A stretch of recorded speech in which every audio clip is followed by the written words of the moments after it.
క్రీస్తునందు ప్రియమైన దేవుని సంగమా, దేవుని బిడ్డలారా, ముందుగా మీకు మన ప్రభు అయిన యేసుక్రీస్తు నామమున కృపా సమాధానములు కలుగును గాక.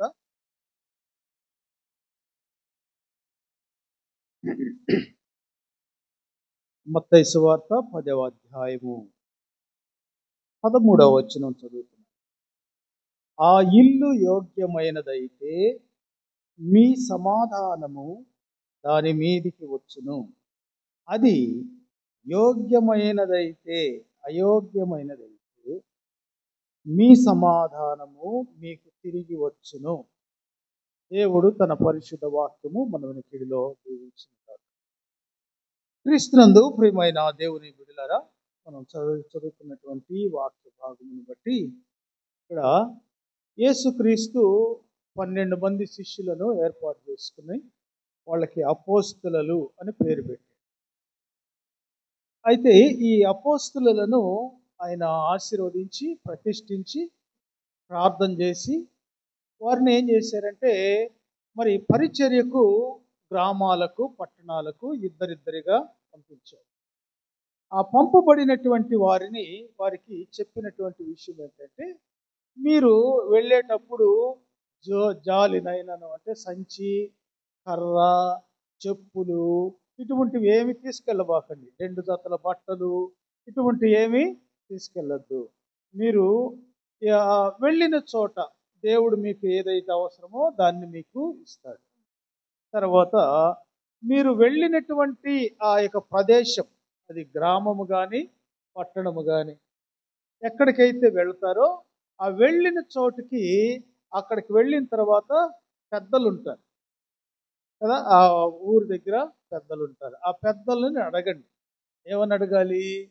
ఇక్కడ యోగ్యమైన వాడు ఎవరున్నారు అని అడగండి. ఎవరి ఇంటికి పడితే వాళ్ళ ఇంటికి వెళ్ళబాకండి. యోగ్యమైన వాడు ఎవరో వాళ్ళని విచారించండి, తెలుసుకోండి, అంత అడగండి అని యేసు ప్రభు చెప్తున్నాడు. ప్రియమైన దేవుని బిడ్డలారా, గమనించండి. మీరు వెళ్ళినటువంటి ఆ ఇల్లు యోగ్యమైందైతే, మీరు సమాధానం చెప్పారు అనుకోండి, ఆ సమాధానం మీ ద్వారా ఆ ఇంటికి వెళుతుంది. ఆ ఇల్లు అయోగ్యమైందైతే మీరు ఇచ్చిన ఈ సమాధానము, చెప్పిన ఈ సమాధానము తిరిగి మరలా మీతోటి వస్తుంది. ఇప్పుడు చూడండి, మరి నేను ప్రతి వారం కూడా వాక్యానికి ముందే చెప్తాను, మీకు కృపాక్షయ సమాధానములు కలుగునుగాక అంట. దీనికి రెస్పాండ్ అయ్యే వాళ్ళు ఇద్దరు ముగ్గురే.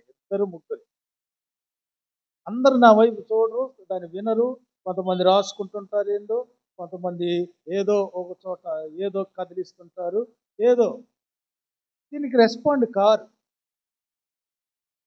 వాళ్ళకి సమాధానం ఉండదు. కాబట్టి ఆ సమాధానము నాకు వచ్చేస్తుంది.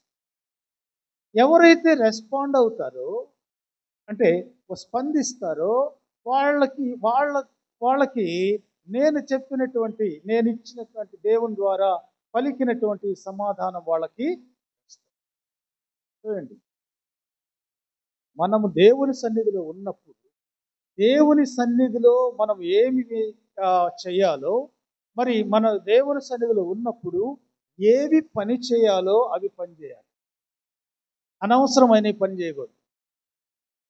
ఏం చేయాలి? చెప్పేటప్పుడు చెవులు పని చేయాలి. వాక్యం రెఫరెన్స్ చెప్పినప్పుడు ఏం చేయాలి? కళ్ళు పని చేయాలి. కాబట్టి మనం ఏం చేస్తామంటే అనవసరమైనవి దేవుని సన్నిధిలో ఏదేదో చేస్తాం. ఇది మరి అది ఆ యొక్క దేవుని సన్నిధికి యోగ్యమైంది.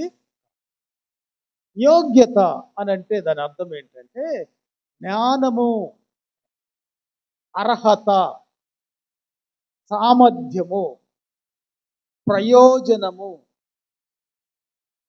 చూడండి, మరి ఇన్ని దేవుడు మరి ఈ యొక్క యోగ్యతలో పెట్టాడు. కాబట్టి ఆ గ్రామానికి వెళ్ళినప్పుడు జ్ఞానము కలిగిన వాళ్ళ ఇంటికి వెళ్ళమన్నాడు దేవుడు. ఏమంట? జ్ఞానము, ఎవరికైతే జ్ఞానము, జ్ఞానం అంటే దేవుని వాక్యము తెలిసిన వాళ్ళుగా ఉంటారో వాళ్ళే ఆ యొక్క సేవకుడిని వాళ్ళు గౌరవిస్తారు, సేవకుడిని గుర్తిస్తారు. దేవుణ్ణి గుర్తించినోడు దేవుని పంపిన వాడిని గుర్తిస్తాడు. దేవుని గుర్తించిన వాడు, దేవుని తెలుసుకున్నవాడు దేవుని సేవకుడిని ఆహ్వానిస్తారు. అందుకే ప్రభు ఏమంటాడంటే, నన్ను చేర్చుకున్నవాడు మిమ్మల్ని చేర్చుకుంటాడు, నా గురించి తెలియని వాడు మిమ్మల్ని పట్టించుకోడు, అసలు మిమ్మల్ని ఏమాత్రం గౌరవించడు, విలువ ఉండదు. కొంతమంది తాగి పాస్టర్లతోటి మాట్లాడుతుంటారు. విలువ వాళ్ళకి తెలియదు, భయం లేదు, భక్తి లేదు.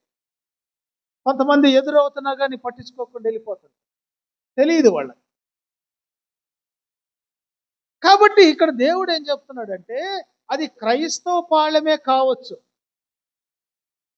అది దేవుని తెలిసిన దేశమే కావచ్చు, అయినప్పటికీ అది క్రైస్తవ సంఘమే కావచ్చు, అందరూ యోగ్యత కలిగిన వాళ్ళు లేరు దాంట్లో, గమనించండి. అయితే అందరు జ్ఞానం కలిగిన వాళ్ళు కాదు. జ్ఞానము కలిగిన వాళ్ళు ఎవరు ఉంటారు, వాళ్ళని విచారించండి, తెలుసుకోండి, ఎంక్వైరీ చేయండి, విచారణ. ఇప్పుడు విచారణ చేస్తే మనలో ఎంతమంది యోగ్యత కలిగిన వాళ్ళు ఉంటారు? అందుకే ఎవరికి పడితే వాళ్ళకి సమాధానం చెప్పబాకండి. మీకు సమాధానం కలుగును గాక, మీరు అట్లా మీరు దీవించబడును గాక అనబాకండి. దీవెనలు పొందలేని వాళ్ళకి దీవెనలు ఎందుకు చెప్పటం? దీవెనలు పొందగలిగిన అర్హత ఎవరికి ఉంటుంది అంటే జ్ఞానము కలిగిన వాళ్ళకు. జ్ఞానం అంటే యెహోవా యందు భయభక్తులు కలిగి ఉండుట జ్ఞానమునకు మూలం. దేవుడంటే భయం, పవిత్రత, భక్తి. ఆ భయముతో, ఆ పవిత్రతతో చేసేటువంటి క్రియలు, అట్టి వారికి జ్ఞానం ఉంటుంది. కాబట్టి అట్టి వారిని తెలుసుకోండి, విచారించండి. ఈ పాళెములో, ఈ సంఘములో యోగ్యత కలిగిన వాళ్ళు ఎవరున్నారో తెలుసుకోండి. వాళ్ళ ఇంటికే పోండి, వాళ్ళ ఇంటికి వెళ్ళి వాళ్ళ ఇంట్లో బస చేయండి. ఒకవేళ అక్కడ ఉండాల్సి ఉంటే ఆ రాత్రి ఆ ఇంట్లో ఉండండి. కొంతమంది నేను సంఘంలో చేసేటప్పుడు, మరి చీరాల్లో చేసేటప్పుడు నేను అనేక సార్లు అడిగాను, నేను ఇక్కడ ఉంటాను, నాకు ఒక రూమ్ ఇవ్వండి, మీ ఇంట్లో ఒక రూమ్ ఇవ్వండి అని నేను అనేక సార్లు చెప్పాను. ఒక నైట్ ఏదైనా సంఘ కార్యక్రమాలు, కూడికలు ఉంటే ఆ రాత్రి కూడిక ముగించుకునేదాకా నేను ఉండి పొద్దున్నే నేను వెళ్ళిపోతాను, ఆ రాత్రికి నేను ఉండటానికి ఏర్పాటు చేయండి అంటే ఒక్కరు కూడా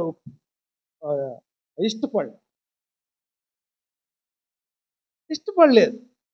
కారణం ఏంటి? నేను ఆలోచన చేశా, ఏంటి ఏంటి అంటే నాకు ఈ వాక్యం గుర్తొచ్చింది. ఎవ్వరు కూడా సంఘములో యోగ్యులు లేరు. ఎందుకంటే ఆ రాత్రి ఏం జరిగిద్దో వాళ్ళకి తెలియదు. పాస్టర్ ఉంటాడు ఇంట్లో, తాగి వచ్చేవాడు తాగి వస్తుంటాడు, ఇంట్లో గోల్ చేసేవాళ్ళు గోల్ చేస్తుంటారు, సీరియల్ చూసేవాళ్ళు మిస్ అయిపోతారు, ఏ కబుర్లు చెప్పుకునేవాళ్ళు కబుర్లు చెప్పుకుంటుంటారు. ఇవన్నీ పాస్ట్ ఉంటే జరగవు, వాళ్ళ ఇష్టం జరగదు ఆ రాత్రి. అందుకని పాస్టర్ని వద్దంటారు. గమ్మునున్నారు తలంచుకొని. రూములు ఉన్నాయి, 5 స్టార్లో రూములు ఉంటాయి, ఉన్నాయి, కానీ వాళ్ళు ఇవ్వరు, రానివ్వరు. అందుకే యేసు ప్రభు ఏం చెప్తున్నాడంటే, మీరు వెళ్ళినప్పుడు ఎవరు ఆ యోగ్యత కలిగిన వాళ్ళు యోగ్యంగా ఉంటారో, జ్ఞానము కలిగి ఉంటారు, ఆ ఇంట్లో ప్రార్థన జరిగిద్దో, ఆ నైట్ కుటుంబ ప్రార్థన జరుగుతుందో, ఆ వాళ్ళు వాక్యం తెలిసిన వాళ్ళుగా ఉంటారో, ఆ ఇంట్లో నుంచి రక్షణ సువార్త సునాదములు వినబడతాయో, ఆ ఇంటి పెద్ద మరి దైవ భక్తి కలిగిన వాడుగా ఉంటాడో, ఆ ఇంటి పెద్దలు ఇద్దరు కూడా, భార్యాభర్తలు ఇరువురు కూడా మరి ఆ ఇంటిలో ప్రార్థన చేసేవాళ్ళుగా, ఆ బిడ్డలను దేవునిలో నడిపించే వాళ్ళుగా ఉంటారో ఆ ఇంటికి వెళ్ళండి. ఒక్కొక్క ఇంటికి వెళ్తే అసలు ఆ పిల్లలు ఎదురవుతున్నా కూడా అసలు పట్టించుకో. ఆ ఇంటికి వెళ్ళి కూర్చున్నా కూడా కనీసం ఆ యొక్క నీళ్లు కూడా ఇవ్వరు, వందనాలు కూడా చెప్పండి. రే మాస్టర్ గారు వచ్చిలా, సర్లే అని వాడి. కారణం ఏంటి? క్రైస్తవులే, ఆ పిల్లలకు మంచి దేవుని పేర్లే ఉంటాయి, కానీ దైవ జ్ఞానము లేదు, దైవ భక్తిలో పెంచలేదు ఆ పిల్లల్ని. అంటే వాళ్ళకి లేదు, తల్లిదండ్రులకి లేదని అర్థం. అందుకే ఈరోజు దేవుడు మాతో మాట్లాడుతున్నాడు. యోగ్యత కలిగిన ఇల్లు అని నేను పేరు పెట్టుకున్నాను. దైవ జ్ఞానము కలిగినటువంటి ఇల్లు. ఇల్లు అంటే కుటుంబము. ఆ కుటుంబంలో ఆ యొక్క యజమానుడు, యజమానురాలు, పిల్లలు అందరూ కూడా దేవుని యందు భయభక్తులు కలిగిన వారుగా ఉంటారు. కాబట్టి మరి ఆ అటువంటి ఇంటిని గూర్చి యేసు ప్రభు చెప్తున్నాడు, ఆ ఇల్లు యోగ్యమైందైతే, మీరు తీసుకెళ్ళినటువంటి ఆ దీవెన అనే సమాధానం, ఆ శాంతి, ఆ నెమ్మది, ఆ ఐక్యత, ఆ క్షేమము ఆ ఇంటికి వస్తుంది. ఒకవేళ అది గనక అర్హత లేని ఇల్లుగా ఉంటే, ఎవరింటికి పడితే వాళ్ళ ఇంటికి వెళ్ళిపోతే, ఒకసారి సంఘ పెద్దలు వాళ్ళ ఇంటికి తీసుకెళ్తారు. ఆయన సంఘ పెద్దే కానీ దానికి తగినటువంటి యోగ్యత ఉండదు. ఆడ కూర్చోబెట్టేసి వెళ్ళిపోతాడు ఆయన. ఇక ఎవరు పట్టించుకోరు, ఆ ఇంట్లో ఉన్నవాళ్ళు అసలు ఎవరు పట్టించుకోరు. వచ్చి కూర్చొని అరగంట అయింది, కనీసం ఏంటి అని కూడా అడగదు. ఇట్లాంటివి చాలా అనుభవం ఉన్నాయి నాకు. కారణం ఏంటి? ఒకటే, దైవ జ్ఞానము లేకపోవటం. ఆ వచ్చిన వ్యక్తి, ఆ సేవకుని యొక్క ప్రయోజనం ఏంటో తెలియకపోవటం. మన ఇంటికి ఎందుకు సేవకుడు వచ్చాడు, ఎందుకు రావాలి అనేది తెలియకపోవటం ప్రయోజనం. ఆ సేవకుడు తెచ్చేటువంటి దీవెనలు, ఆ సేవకుడితో వచ్చినటువంటి దీవెనలు మీ ఇంటికి అవి లాభకరం, ప్రయోజనం. అందుకే యేసు ప్రభు అంటున్నాడు, ఒకవేళ ఆ ఇల్లు అయోగ్యమైందైతే ఆ ఇంట్లో ఆ దీవెనలు నిలబడవు. ఎవరికి పడితే వాళ్ళకి శుభమని చెప్పబాకండి. మనం ఏం చేస్తామంటే కనిపించిన వాళ్ళ కల్లా ఆ వందనాలండి, వందనాలండి, వందనాలండి. యేసుప్రభు స్పష్టంగా చెప్తున్నాడు, ఆ ఊర్లో ప్రవేశిస్తే యోగక్షేమాలు అడగబాక, ఎట్లుండవని అడగబాక, వాళ్ళకి నువ్వు బాగున్నావా అని, శుభమని చెప్పబాకు, వందనాలు చెప్పబాకు. వందనాలు చెప్పడం కూడా కొంతమంది చేస్తారు. ఈ చెయ్యట కడుపులో నుంచి అసలు ఏ రకంగా కూడా అది వందనాలు కాదు. చూడండి, ఒక దైవజనుడితోటి మనము ఎటువంటి ప్రవర్తన కలిగి ఉంటాము, వందనాలు ఎట్లా చెప్పాలి, ఎక్కడి నుంచి చెప్పాలి అండి? ఇక్కడి నుంచి చెప్పాలి. కాబట్టి ఇది దేవుడు భయము, జ్ఞానము కలిగిన వారు చెప్పేటువంటి ప్రవర్తించేటువంటి విధానం. కాబట్టి మనం కూడా నేర్చుకోవాల్సింది ఏంటంటే, బైబిల్ ఉండొచ్చు నీ చేతిలో, అయినప్పటికీ కూడా మనము 2 చేతులు జోడించి హృదయము పూర్వకంగా వందనాలు చెప్పాలి. కాబట్టి ఇవి దేవుడు చెప్తున్నటువంటి మాట. ఇవి మనము గ్రహించుకొని, మరి అందుకే దేవుడు అంటున్నాడు, మరి ఈ విధంగా మరి ఆ ఇల్లు యోగ్యమైందిగా మనము ఉండేటువంటిదిగా మనం చూసుకోవాలి. చూడండి, సామెతల గ్రంథము 3వ అధ్యాయము, సామెతల గ్రంథము 3వ అధ్యాయము 33వ వచనములో, భక్తిహీనుల ఇంటి మీదకి యెహోవా శాపము వచ్చును, నీతిమంతుల నివాస స్థలమును ఆయన ఆశీర్వదించును. ఇప్పుడు భక్తిహీనుల ఇల్లు అనేది ఇప్పుడు దాకా మనం చెప్పుకున్నాం, అది ఇక్కడ అవసరమే లేదు, ఎందుకంటే దాని గురించిన టైం వేస్ట్. నీతిమంతుల ఇల్లు, నీతిమంతులంటే పవిత్రత కలిగిన వాళ్ళు, నీతి కలిగిన వారు అంటే రక్షణ పొందినటువంటి వారు. మరి దేవుని యందు పవిత్రత భక్తి కలిగినటువంటి వారి ఇల్లు అంట ఎలాగుంటుందంట, ఆశీర్వదించబడుతుందంట. ఆశీర్వాదాలతో అది నింపబడుతున్నటువంటి ఇల్లు. చూడండి ఎంత గొప్ప సంగతి. మన ఇంటికి పాస్టర్ వస్తున్నాడంటే ఆ ఇంటికి, ఆ నీతిమంతుల ఇంటికి వాళ్ళు సిద్ధపడి ఉంటారు. వాళ్ళు సిద్ధపడి ఆ పాస్టర్ గారు వస్తున్నారు కాబట్టి మరి ఎట్లా ఉండాలి, మనం అన్నీ కూడా సిద్ధపరచుకొని శుభ్రం చేసుకొని, ఏదైనా మనలో లోపం కనిపిస్తుందేమో అని వాళ్ళు సరిచేసుకొని సిద్ధపడి ఉంటారు. ఆ సేవకుడికి వాళ్ళు ఆహ్వానం పలుకుతారు, చేర్చుకుంటారు వాళ్ళు. అందుకే మరి యేసు ప్రభు వారు ఆ యెరూషలేము నుండి యెరికో పట్టణానికి వెళుతున్నప్పుడు ఆ దారిలో బేతనియ అనేటువంటి ఒక గ్రామం ఉంది. ఆ గ్రామానికి నిత్యము ఆయన వెళుతూనే ఉంటాడు. కారణం ఏంటంటే ఆ ఇంటికి ఆ గ్రామానికి వెళ్ళేటప్పుడు ఆ దారి మధ్యలో మార్త అనే ఒక ఆమె ఉంటుంది.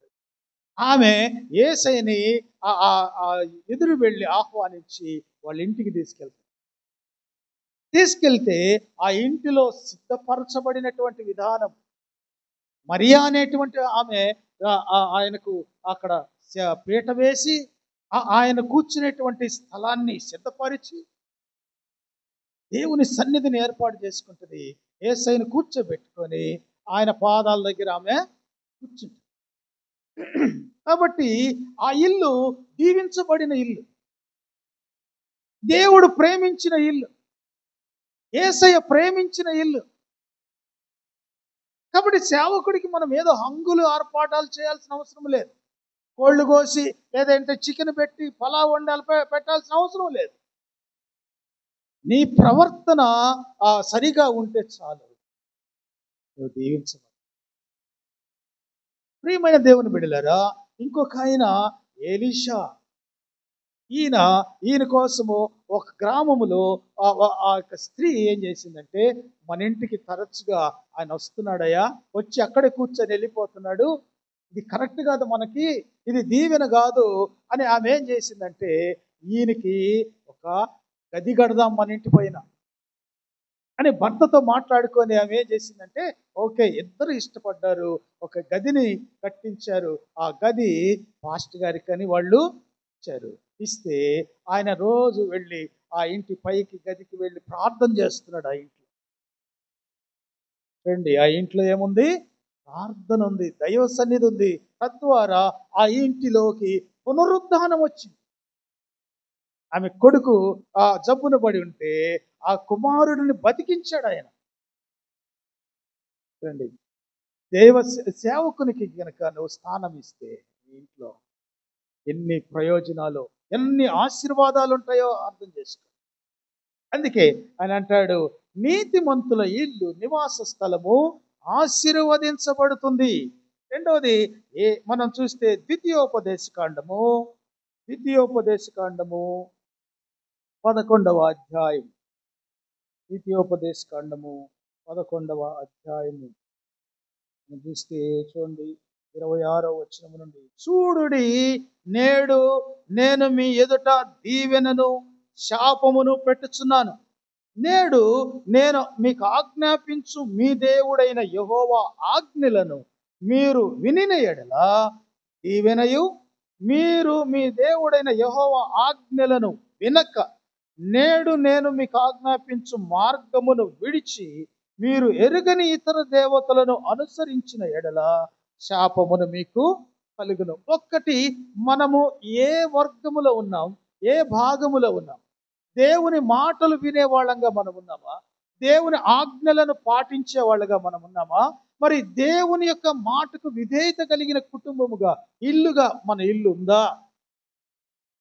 ఉంటే ఆయన అంటాడు, ఇదిగో దీవెన మీ ఇంట్లో ఉంటుంది.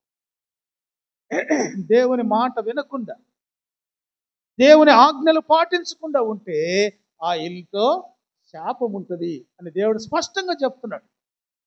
కాబట్టి మనము ఈరోజు ఏం చేర్చుకోవాలి అని అంటే, మనము మన ఇంటిని యోగ్యతగా మార్చుకోవాలి.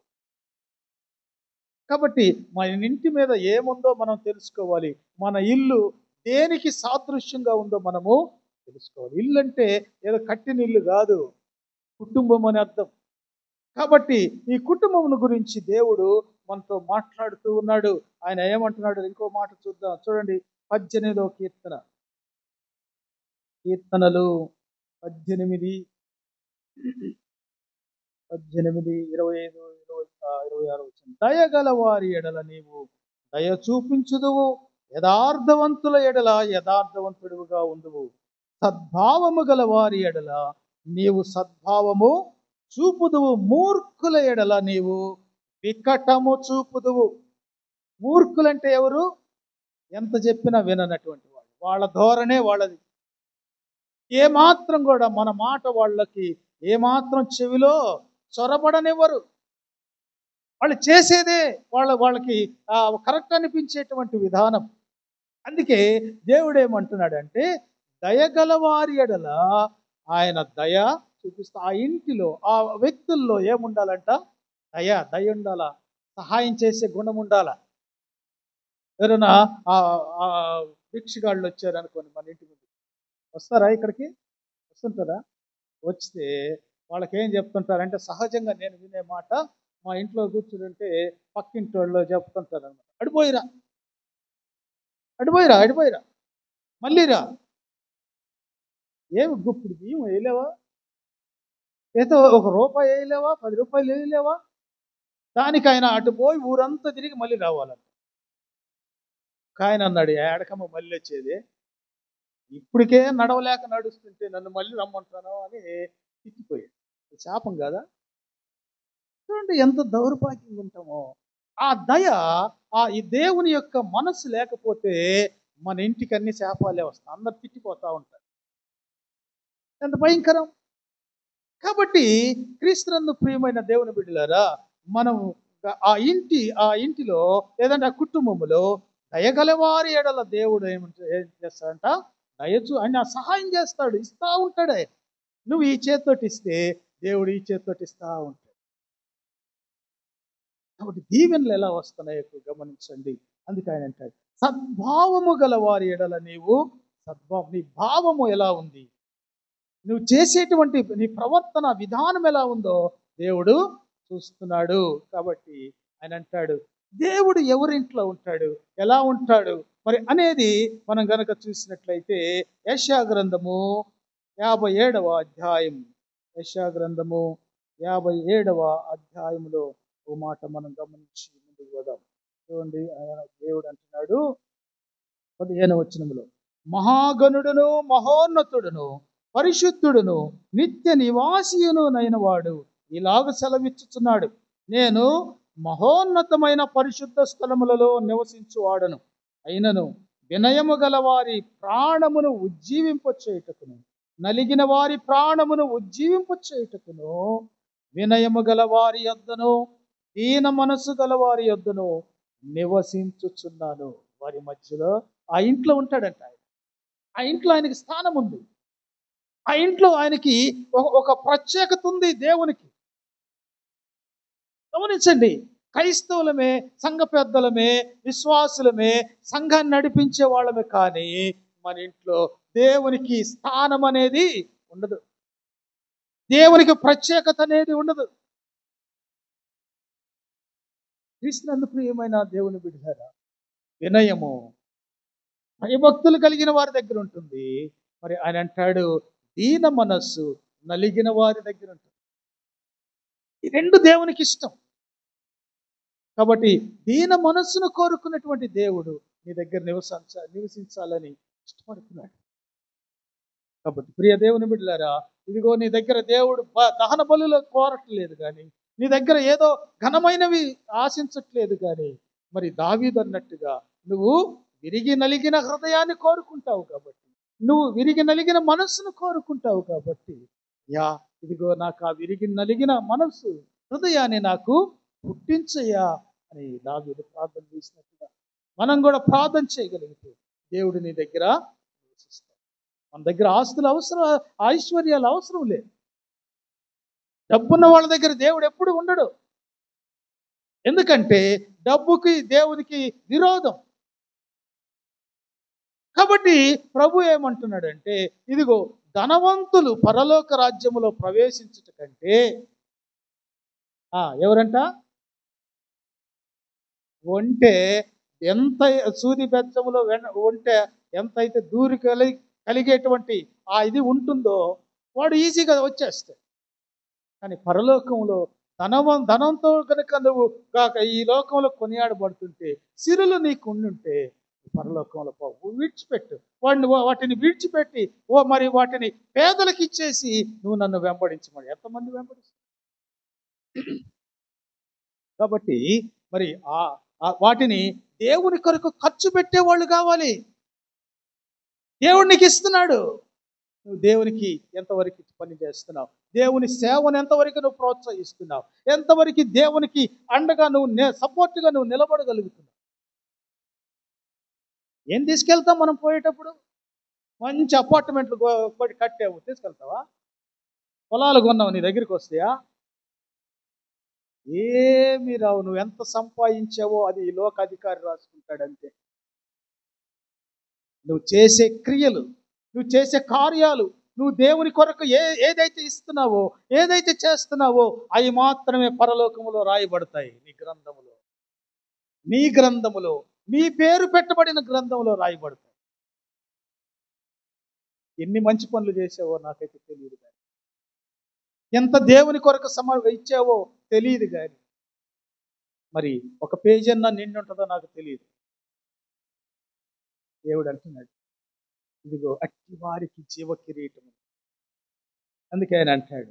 కాబట్టి మొట్టమొదటిది జ్ఞానుల ఇల్లు. ఈ జ్ఞానుల ఇల్లు ఎలా ఉంటుందో చూద్దాం. చూడండి, సామెతల గ్రంథము 21వ అధ్యాయము. సామెతల గ్రంథము 21వ అధ్యాయము 20వ వచనము. విలువగల ధనమును నూనెయు జ్ఞానుల ఇంట ఉండును, బుద్ధిహీనుడు దాన్ని వ్యయపరచును. జ్ఞానము ఇక్కడ విలువగల ధనము అంటే వాక్యం అని అర్థం. వాళ్ళ ఇంట్లో ఏముంటుందంట? వాక్యం ఉంటుందంట. కాబట్టి వాక్యం ఉన్న ఇంట్లో అద్భుతాలు జరుగుతాయండి. యేసయ్య కపెర్నహూము అనేటువంటి ఒక గ్రామానికి వచ్చినప్పుడు అక్కడ ఒక ఇంట్లోకి వచ్చి ఆయన ఏం చేస్తున్నాడంటే, మార్కు సువార్త 2వ అధ్యాయంలో ఉంటుంది, ఆయన వాక్యాన్ని బోధిస్తున్నాడంట. ఆ ఇల్లంతా కూడా జనుల చేత కిక్కిరిసిపోయిందంట. వాకిటికి కూడా రావటానికి స్థలము లేదంట. రావటానికి ఆ ఇంట్లో ఎవరున్నారు? వాక్యం ఉంది. వాక్యం అంటే యేసు ప్రభు బోధిస్తున్నాడు. ఆ వాక్యం బోధిస్తున్న ఆ ఇంటికి ఒక పక్షవాయువు కలిగిన వ్యక్తిని తీసుకొచ్చారు. వాళ్ళు లోపలికి రావటానికి స్థలము లేదు. గమనించండి, ఈనాటి మరి అందరూ చాలా మంది బయట కూర్చుంటున్నారు, కానీ లోపల రావటానికి వాళ్ళకి లేదు. లోపల చాలా స్థలం ఉంది ఇక్కడ.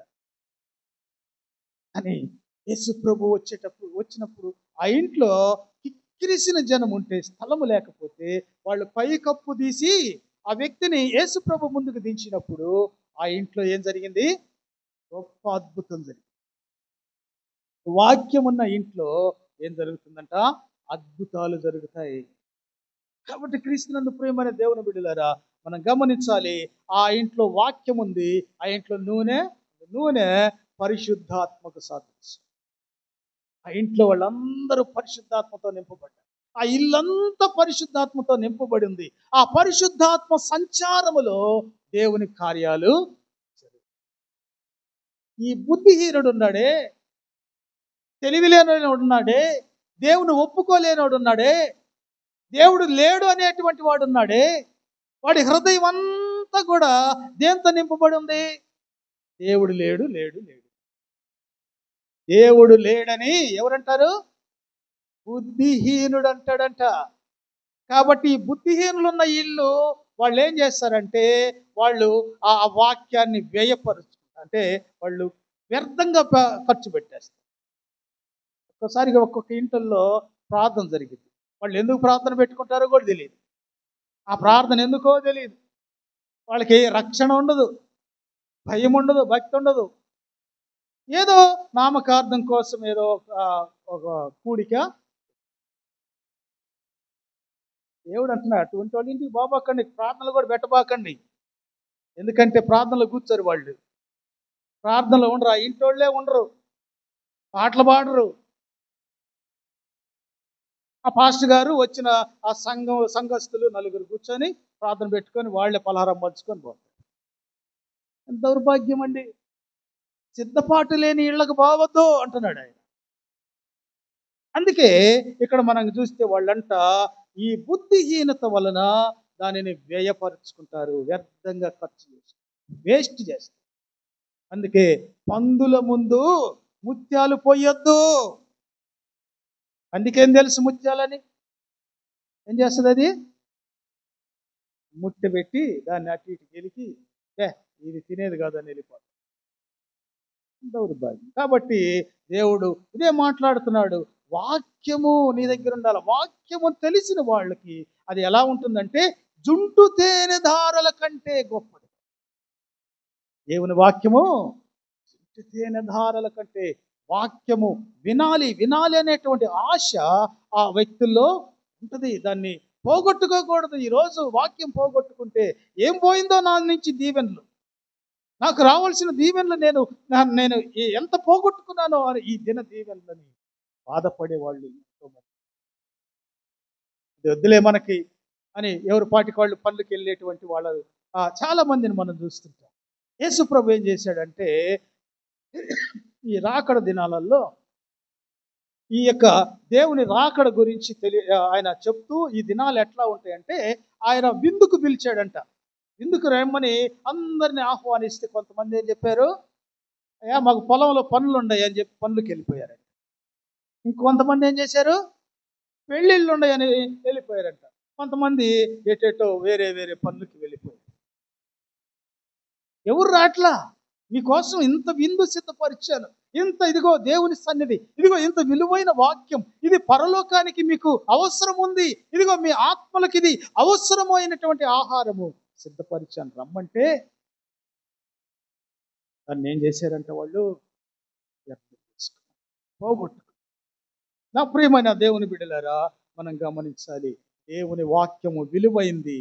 అది మరి నిన్ను నీ ఆత్మను బలపరిచేటువంటిది.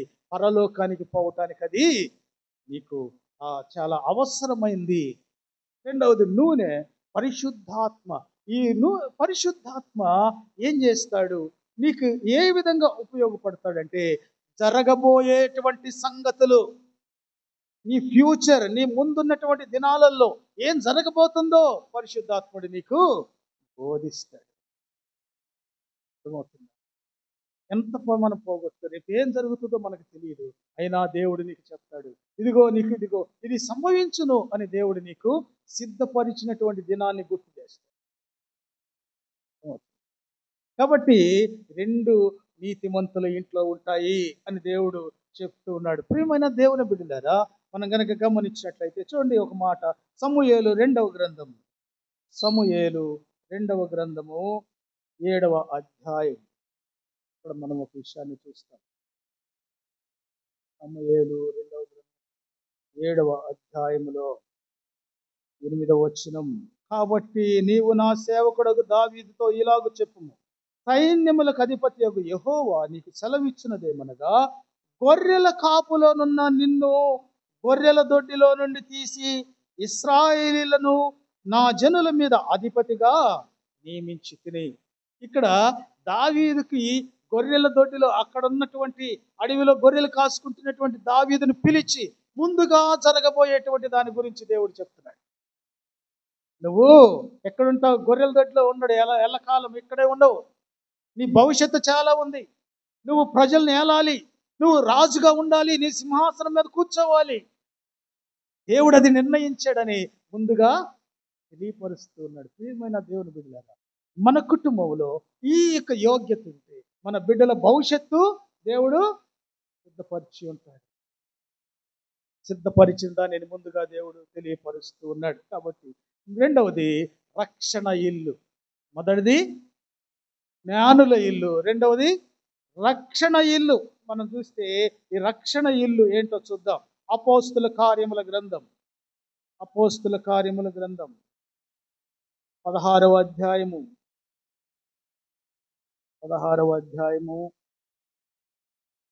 30వ వచనములో మనం చూస్తే, అయ్యలారా వారిని వెలుపలికి తీసుకొని వచ్చి, అయ్యలారా రక్షణ పొందుటకు నేనేమి చేయవలెనో అందుకు వారు, ప్రభు అయిన యేసునందు విశ్వాసముంచుము, అప్పుడు నీవును నీ ఇంటి వారును రక్షణ పొందుదురు అని చెప్పారు. ఇక్కడ మనం చూస్తే ఈ జైలు అధికారి అంతకు ముందు జరిగినటువంటి విషయం ఏంటంటే, ఈ పౌలు శీలల్ని ఏం చేశారంటే, మరి ఆ యొక్క బజార్లో పట్టుకొని అరెస్ట్ చేసి జైలుకి తీసుకొచ్చి ఇష్టం వచ్చినట్టు కొట్టాడు. ఆ కొట్టేటువంటి ఆ యొక్క ఆ వ్యక్తి ఎవరంటే ఈ జైలు అధికారి. చర్మం లేచేటట్టు కొట్టారు, కాళ్ళు వాసేటట్టు కొట్టారు, దానికి తోడు చెక్క బందులు వేశారు, గొలుసులేసి కట్టేశారు. క్రీస్తునందు ప్రియులారా, గమనించండి, ఇంత భయంకరమైనటువంటి ఆ యొక్క ఆ పరిస్థితి, ఆ శిక్ష వేస్తే ఈ పౌలు శీలలు రాత్రుల్లో ఏం చేశారంటే దేవుని స్తుతించారు, దేవుని కీర్తించారు, పాటలు పాడి దేవుని సన్నిధిలో వాళ్ళు దేవుణ్ణి గొప్ప చేసినప్పుడు అక్కడ ఏం జరిగింది అని అంటే, ఒక భూకంపం వచ్చింది. ఆ భూకంపం చేత ఆ జైలు అంతా కూడా అదిరిపోయినప్పుడు ఆ జైలు తలుపులు తెరుచుకున్నాయి. అందులో ఉన్న ఆ యొక్క ఖైదీలందరూ కూడా బయటికి వెళ్ళిపోయారేమో. ఆ దీపాలు ఆరిపోయినాయి, చీకటి అయిపోయింది. ఆ జైలు అధికారికి భయం వేసింది, ఎందుకంటే ఒక్కడు తప్పించుకున్నా వీడిని చంపేస్తారు. అప్పుడు చావంటే భయం ఏందో వాడికి తెలిసింది. అంతకుముందు చచ్చేటట్టు కొట్టినటువంటి పౌలు శీలలో యొక్క ప్రాణము వాడికి లెక్క లేకుండా పోయింది. ఎప్పుడైతే తన మీదకి వచ్చిందో, తన దాకా వస్తే తెలియదు అన్నట్టు అంటారు కదా, అప్పుడు తెలిసింది. తెలిసినప్పుడు వాడు భయపడిపోయి భీతిల్లినప్పుడు పౌలు అంటున్నాడు, భయపడొద్దు అయ్యగారు, అందరూ ఉన్నారు, ఎవ్వరు ఒక్కడు కూడా తప్పించుకోలేదు, అందరు ఉన్నారు, భయపడదు అని చెప్పినప్పుడు వాళ్ళకి చేసిన దానికి అతనికి ఒక విధమైన పశ్చాత్తాపం వచ్చింది. అయ్యో, నేను దేవుని బిడ్డల్ని ఈ విధంగా చేశానేమో, ఇది దేవునికి ఇష్టం కాదు, నేను వాళ్ళని కష్టపెట్టాను, కనుక నేను ఇప్పుడు ఏం చేయాలయ్యా, చెప్పండి అయ్యా అని పశ్చాత్తాపంతో అడిగితే ఆయన అంటున్నాడు, పౌలు గారు బోధించాడు, యేసునందు విశ్వాసం ఉంచు, అప్పుడు నీతో పాటు నీ ఇల్లు యోగ్యమైనదిగా ఉంటుంది. ముందు యజమానుడి బాధ్యత. యజమానుల్లో నుంచి ఆ కుటుంబం వచ్చింది కాబట్టి ఒక రెస్పాన్సిబిలిటీ యజమానుడికి ఉండాలి. యజమానుడు అయోగ్యుడైతే ఆ కుటుంబం అంతా అయోగ్యంగా ఉంటుంది. యజమానుడి యొక్క ఆ యొక్క అర్హత తెలుసుకోవాలి. నేనేంటి, నేను ఈ కుటుంబానికి ఒక అధికారిని కదా, ఈ కుటుంబానికి నేను యజమానుని కదా, నా రెస్పాన్సిబిలిటీ ఏంటి అనేది తెలుసుకోవాలి.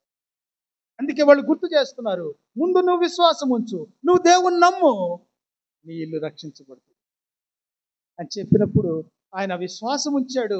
తద్వారా ఆయన ఇంటికి తీసుకెళ్ళిపోయాడు. వాళ్ళని తీసుకెళ్ళి ఇంట్లో వాక్యాన్ని చెప్పించుకున్నాడు. వాక్యాన్ని బోధించినప్పుడు ఆ ఇంటి వారందరూ కూడా రక్షణ పొందారు.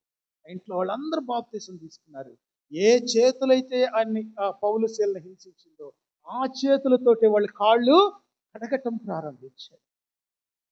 యేసయ్య మనసు వచ్చేసి ఆ ఇంటికి రక్షణ వచ్చేసి, ఏ ఇల్లు అయితే ఇది పాపాత్ముడి ఇల్లు అని ముద్ర వేయబడిందో చక్కయ్య ఆ ఇల్లు ఏమైంది, రక్షణ పొంది నేడు ఈ ఇంటికి రక్షణ వచ్చింది. మూడవది యథార్థవంతుల ఇల్లు. ఈ యథార్థవంతుల ఇల్లు ఎలా ఉంటుంది అని అంటే, ఇది యథార్థత అంటే నిజాయితీ కలిగినటువంటి ఇల్లు. ఏకోబేదేదము అనేటువంటి ఒక ఆయన ఉన్నాడు. ఆయన ఇదిగో మరి ఆ యొక్క అన్యుడైనప్పటికీ కూడా దేవుణ్ణి ఎరిగిన వాడిగా ఉన్నాడు. అప్పుడు ఆ మందసాన్ని తీసుకొని వస్తున్నప్పుడు ఆ మందసాన్ని ఆ యొక్క ఎద్దుల బండి మీద, ఆ యొక్క బండి మీద తీసుకొస్తున్నప్పుడు ఆ మందసం జారినప్పుడు ఉజ్జ అనేటువంటి ఆయన బండితోలి ఆయన ఏం చేశాడు, అయ్యో పడిపోతుందని పట్టుకుంటే అక్కడికక్కడే ఉజ్జ దాన్ని చూసిన దావీదు పక్కనే ఉన్నాడు. దావీదుకు భయం వేసింది, వామ్మో పట్టుకుంటే చనిపోయాడు, ఏంటి ఇది, ఎలా తీసుకెళ్ళాలి ఇప్పుడు దీన్ని అని అంత భయం వేసి ఒక మీటింగ్ వేశాడు. మీటింగ్ వేసి, అయ్యా ఇదిగో దీన్ని మనం తీసుకెళ్ళలేను, ఇదిగో మరి ఇంతటి పవిత్రమైన దేవుని సన్నిధిని దీన్ని భరించగలిగిన వాళ్ళు ఎవరు? మనం బాగా ఆలోచన చేయండి. ఇంత గొప్ప దేవుని సన్నిధి, శక్తి కలిగిన దేవుని సన్నిధి, మహిమ కలిగిన దేవుని సన్నిధిని ఇంటికి తీసుకెళ్ళగలిగిన వారు ఎవరున్నారు మనలో, అర్హత కలిగిన వాళ్ళు అని ఆలోచన చేస్తే, ఆ పెద్దల్లో ఒక ఆయన ఏకేబేదేదుము అనేటువంటి ఆయన, ఓబేదేదు సార్, ఆయన మరి ఆయన అన్నాడు, మా ఇంటికి తీసుకెళ్ళి, నేను దానికి అర్హత కలిగిన వాడిని, నేను దానికి తగిన వాడిని, నేను నా ఇల్లు తగింది చెప్పి ఆయన ఇంటికి తీసుకెళ్తే, ఆ ఇంట్లో మందసం 3 నెలలు ఉంది. ఓబేదేదేము ఇంట్లో 3 నెలలు. ఓబేదేదేము అంటే దేవుని సేవకుడు అని అర్థం. ప్రియమైన దేవుని బిడ్డలారా, అంతమంది పెద్దలు ఉన్నారు, మరి దావీదు ఉన్నాడు, కానీ ఎవ్వరికి ఆ యోగ్యత లేదు. గమనించండి, యథార్థత, నిజాయితీ కలిగి దేవుని నమ్ముకున్నప్పుడు నిజాయితీగా మనము జీవించాలి. ఏదైతే దేవునికి మాట ఇచ్చామో ఆ మాటను బట్టి బ్రతకాల. దేవుడు అప్పుడు నీ ఇంటికి వస్తాడు. దేవుని సన్నిధి ఆయన ఇంటికి వచ్చింది మందసం. అప్పుడు 3 నెలల్లో దేవుడు ఆ వ్యక్తిని, ఆ ఇంటిని దేవుడు ఏం చేశాడు? ఆశీర్వదించాడు. ఎంత గొప్ప సంగతి! నీ ఇంట్లో దీవెనలు ఎందుకు లేదంటే యోగ్యత లేదేమో మరి. నేను అంటాను, జ్ఞానము లేదు, ఎలిజిబిలిటీ లేదు, ప్రయోజనము లేదు. సన్నిధికి వస్తున్నాం. బైబిళ్ళు 3-4 ఉంటే కాదు, ఒక 14 క్యాలెండర్లు ఉంటే కాదు, ఏదో మనం రోజు ప్రార్థనకు వస్తే కాదు. దాన్ని సంపాదించుకోవాలి, యోగ్యతను సంపాదించుకోవాలి. దేవుణ్ణి అడగాలి, నేను ఇదిగో నీ సన్నిధికి రావటానికి యోగ్యుడు, నేను యోగ్యురాలి, నాకు ఆ యోగ్యతని అయ్యా, నా ఇంటికి రాయ్యా అని దేవుడిని ఆహ్వానించాలి. ఆ ఓబేదేదేముకు ఆ దైవభక్తి ఉంది, రెండవది యథార్థత ఉంది, నిజాయితీ. యోబు భార్య అంటుంది, అయ్యా ఇంకా ఏందయ్యా నువ్వు, ఇంకా ఏందయ్యా ఈ కురుపులతోటి నువ్వు దేవుని తిట్టి ఆ యథార్థత వదిలిపెట్టు. ఏంది యథార్థత? యథార్థత కష్టం వచ్చిందా నీకు? ఇంకా దేవుడేంది అనట్లేదా? నీ వాళ్ళు నిన్ను అనలేదా? ఎందుకు ప్రార్థనకి ఏం వచ్చింది మనకి అని అనట్లేదా? మూర్ఖురాల్లాగా మాట్లాడబాకమ్మా అన్నాడు యోబు. సాతాను అంటాడు, నిన్ను వదిలిపెట్టు దేవుణ్ణి, ఈరోజు ప్రార్థన పోకపోతే ఏడబోతావు నువ్వు, ఈడ్చుకుంటా కాళ్ళు నొప్పులు పడతా కూడా, బాగలేకపోయినా కూడా అంటాం లేదా? ప్రియమైన దేవుని బిడ్డలారా, కష్టాలలో దేవుని దగ్గరికి రావాలా, కష్టమైన దేవుని దగ్గరికి రావాలా, కష్టపడుతూ దేవుని దగ్గరికి రావాలా. అప్పుడే దేవుడు నిన్ను ఆశీర్వదిస్తాడు. దీవెనలు నిన్ను వెంబడిస్తాయి, కృపాక్షేమములై అవి నీ వెంట. దేవుడి మాటలు జీవించిన కాక ప్రార్థన చేసుకుందాం. కళ్ళలో ఉంచుదాం, కళ్ళు మూసుకుందాం.